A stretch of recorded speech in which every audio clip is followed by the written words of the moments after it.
कल रात ही डीनीट का रिजल्ट आया, 11 के अराउंड समथिंग आ गया था एंड उस समय डिनर करके मूवी देख रही थी, तो मैंने नहीं देखा था रिजल्ट।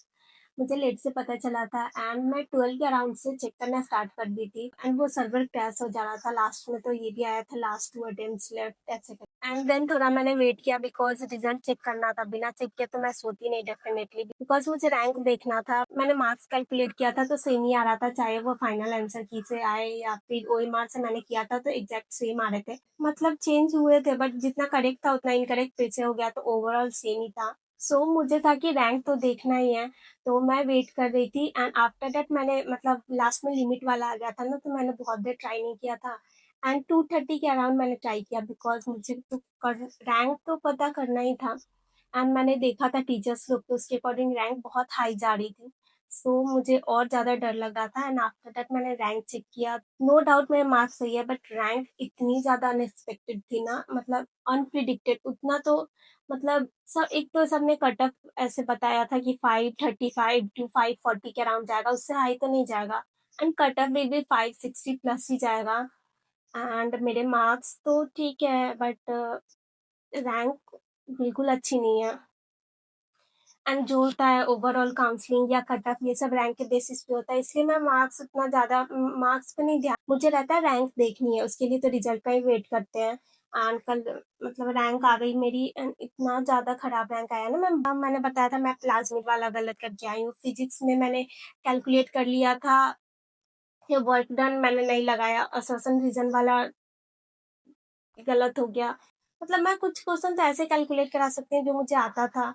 सो मेरे साथ ही ऐसा होता है, मतलब होता होगा औरों के साथ भी, पता नहीं मैं क्या बोलूँ।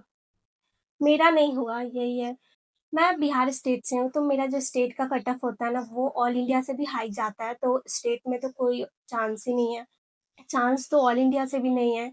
मेरा 40 के अराउंड रहता ना, मुझे मतलब जैसा था, तो मैं डेफिनेटली काउंसलिंग कराती एमबीबीएस के लिए, बट इतना में मैं चांस ही नहीं है तो क्या ही टाइम वेस्ट करना।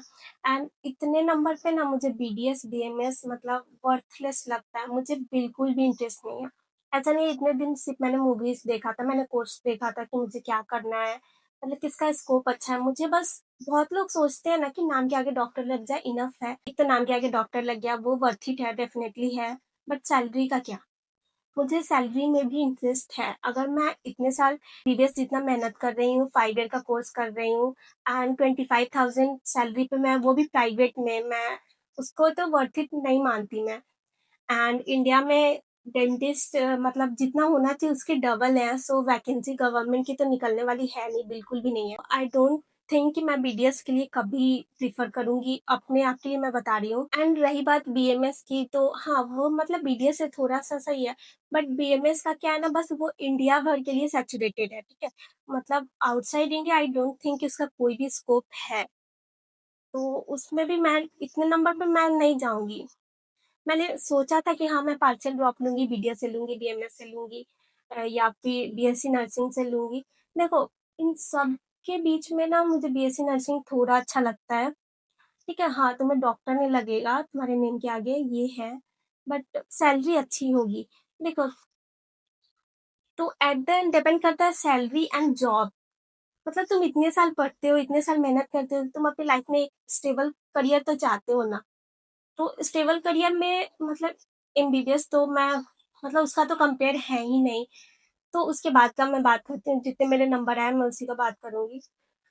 तो उसमें मैं बीएससी नर्सिंग को ज़्यादा प्रेफ़र करूँगी एंड उसके लिए मैंने नर्सिंग में एक अलग से पेपर दिया था, एम्स नर्सिंग, एंड उसमें मेरी रैंक अच्छी है, तो मैं काउंसलिंग कराऊँगी, डेफ़िनेटली उसमें कराऊँगी एम्स नर्सिंग वाले में।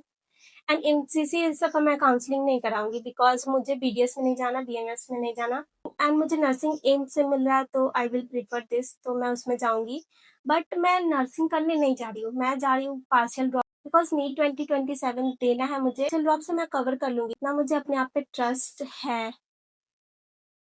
Hope so. एंड ये रही बात ये सिस्टम की, तो we are a part of this system, हमें तो करना ही है। अगर डॉक्टर बनना है तो नीट देना ही होगा, चाहे नीट कैसे भी कंडक्ट हो, फेयर हो, अनफेयर हो, देना तो है। इस पार्ट को स्किप करके जाएँगे कहाँ? मतलब अब सरकार तो ये नहीं सोचेगी ये बच्चा मेरे कारण पेपर नहीं दे रहा है तो मतलब मेरी गलती है, नहीं, ऐसा कुछ नहीं होने वाला। सो तुम्हें करना है तो तुम्हें अच्छे नंबर लाने होंगे कि अगर अनफेयर में भी हो रहा है ना तो तुम्हारा हो जाए। इस ईयर बहुत बच्चे डेफ़िनेटली ऐसे हैं कि जिन्होंने सच में बहुत मेहनत करा, उनका सिलेक्शन उनकी वजह से हुआ है। तो हुआ ना उनका सिलेक्शन, फेयर हो चाहे अनफेयर हो। तो ऐसे बच्चे भी हैं, तो ऐसा तो नहीं कह सकते ना कि 100% अनफेयर तरीके से हुआ, नहीं। पढ़ने वाले बच्चे हैं, उनका हुआ। सो मैं ड्रॉप तो मतलब पार्शियल ड्रॉप तो लूँगी अगर एम्स से नर्सिंग करती हूँ तो। आई नो तुम लोगों से बहुत कहेगा कि यूट्यूब चलाती थी इसलिए नहीं हुआ, या तो तुम चेक कर सकते हो मैंने लॉन्ग वीडियो उतना अपलोड नहीं किया बिकॉज़ लॉन्ग वीडियो में आई नो टाइम लगता है। एंड नीट के प्रिपरेशन के साथ यूट्यूब चलाना मतलब बिल्कुल सही नहीं है। बट मैंने लॉन्ग वीडियो उतना प्रेफ़र नहीं किया था क्योंकि उसमें टाइम लगता था एंड मुझे था कि टाइम नहीं लगाना इधर। हाँ, मैं शॉर्ट्स अपलोड करती थी कुछ दिन के गैप पे क्योंकि शॉर्ट्स में उतना टाइम नहीं लगता। आई नो तुम 24 घंटा तो नहीं पढ़ रहे होगे, कुछ ना कुछ फ़ोन चला रहे होगे, तो उस टाइम पे अगर मैंने वीडियो शूट कर लिया, एडिट कर लिया, वॉइस ओवर कर लिया, आई डोंट थिंक कि मैंने वहाँ टाइम वेस्ट किया है। अगर तुम्हें लग रहा होगा तो मैं अपनी तरफ से क्लियर कर रही हूँ। तो मेरा फाइनल डिसीजन यही होने वाला है कि मैं मतलब पार्शियल ड्रॉप लूँ तो एम्स नर्सिंग से लूँगी। एंड अगर मैं पार्शियल ड्रॉप नहीं लेती हूँ, इन केस मेरा एम्स नर्सिंग में नहीं होता, मेरा फर्स्ट प्रायोरिटी है एम्स नर्सिंग में एडमिशन लेना एंड नीट 2027 की प्रिपरेशन करना। एंड सेकंड थिंग, अगर मेरा नहीं होता है इन केस एम्स नर्सिंग में बिकॉज़ मेरा लक बहुत खराब है, तो मैं काउंसलिंग कराऊँगी मतलब जो लास्ट राउंड तक होता है उसमें, एंड उसकी काउंसलिंग जल्दी हो जाती है, सो मेरे पास टाइम भी रहेगा प्रिपरेशन करने के लिए। इन केस मेरा एम्स नर्सिंग में नहीं होता है या फिर मैं कुछ और माइंड चेंज कर लेती हूँ तो मैं फुल ड्रॉप के लिए जाऊँगी एंड मैं घर से प्रिपेयर नहीं करूँगी, कोई ऑफलाइन सेंटर जाऊँगी मतलब घर से दूर। एंड डेफिनेटली मैं नीट 2027 दूँगी। सो 2 ऑप्शन है, मैं एमसीसी की काउंसलिंग नहीं कराऊँगी, ना ही 888 की कराऊँगी। बिकॉज़ लास्ट ईयर भी मेरे साथ यही हुआ था, मैं काउंसलिंग की वेट करते-करते सितंबर सितंबर क्या नवंबर हो गया था एंड एमसीसी की काउंसलिंग इतनी लेट हुई थी जिसके कारण मेरा पूरा पार्शियल ड्रॉप वाला ईयर वेस्ट हो गया था। फिर लास्ट में हुआ कि बस 5 महीने तो बाकी है, पेपर दे दो, कहाँ जाएगी कॉलेज। सो दिस ईयर मैं काउंसलिंग कराऊँगी तो जल्दी कॉलेज मिलेगा तो मैं जाऊँगी, नहीं तो मैं डेफ़िनेटली जाऊँगी फुल ड्रॉप के लिए। एंड हाँ, पार्शियल ड्रॉप अगर मैं लूँगी तो वीडियो मतलब आ जाएगी, मंथ में तो 1 तो आ जाएगी, नहीं तो 2 तो मान लो। एंड अगर मैं फुल ड्रॉप के लिए जाऊँगी मतलब कोई ऑफलाइन सेंटर घर से दूर, तो 1 भी वीडियो नहीं आएगी। अब अगर 5 मिनट भी मेरा टाइम वेस्ट हो रहा है ना, तो मैं नहीं करूँगी इस बार वेस्ट। मैं इस बार भी मैंने नहीं किया था बट ठीक है, इस बार कुछ नहीं करूँगी। डेफ़िनेटली वीडियो नहीं आएगी। मैं जाने से पहले बता दूँगी कि मैंने क्या डिसाइड किया।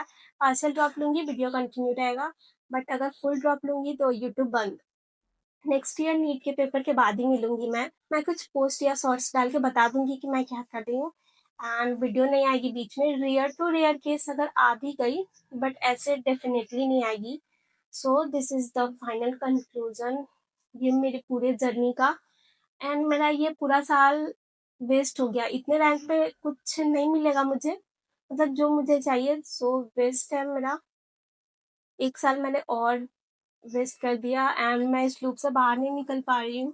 अगर तुम्हारे नंबर अच्छे हैं तो कांग्रेट्स, तुम्हारा सिलेक्शन हो गया तो बहुत अच्छी बात है, एंड नहीं हुआ तो नेक्स्ट ईयर का प्रिपरेशन स्टार्ट कर दो बिकॉज़ टाइम ऐसे ही बहुत ज़्यादा वेस्ट हो गया है। एंड जिन्होंने पार्शियल ड्रॉप का सोचा है उनको भी all the best. And suggest me मतलब ऐसे तो मैंने ये सोचा है बट ये फाइनल है या नहीं, कमेंट्स पढ़ती हूँ एंड बहुतों ने मुझे बोला पार्शियल ड्रॉप मत लो, हेक्टिक होता है, बट देखो मेरे नंबर उतने भी कम नहीं है कि मुझे पूरा साल प्रिपेयर करने की ज़रूरत है। मैं सिलेबस टाइम से कर लूँगी यहीं पे and then partial drop college आऊँगी तो मैं रिवीजन करूँगी, तो मैं पार्शियल ड्रॉप के साथ मैनेज कर सकती हूँ जहाँ तक मुझे लगता है। But thank you for your suggestion. इस वीडियो में तुम लोग सजेस्ट कर सकते हो क्योंकि मुझे उससे हेल्प ही होती है। एंड क्या अभी प्रॉपर फाइनल डिसीजन मेरा क्या है, मैं अभी इसके रिगार्डिंग मैंने तुम्हें अभी वीडियो में बताया है, बट पेरेंट्स से अभी बात नहीं की है। मतलब कल रात में रिजल्ट आया था एंड अभी सुबह मैं जब तक सो के उठी मम्मी पापा सब जॉब पे जा चुके हैं, सो इवनिंग तक वो लोग आते हैं फिर मैं बात करूंगी नाइट में, फिर देखते हैं क्या होगा। और आज पूरा दिन मैं यही सोचूंगी क्या करूँ क्या नहीं करूँ। सो देखते हैं, मैं बता दूंगी जैसा होगा। एंड तुम्हारे कितने नंबर बने, क्या कर रहे हो, let me know in the comment section. Thanks for watching, bye bye.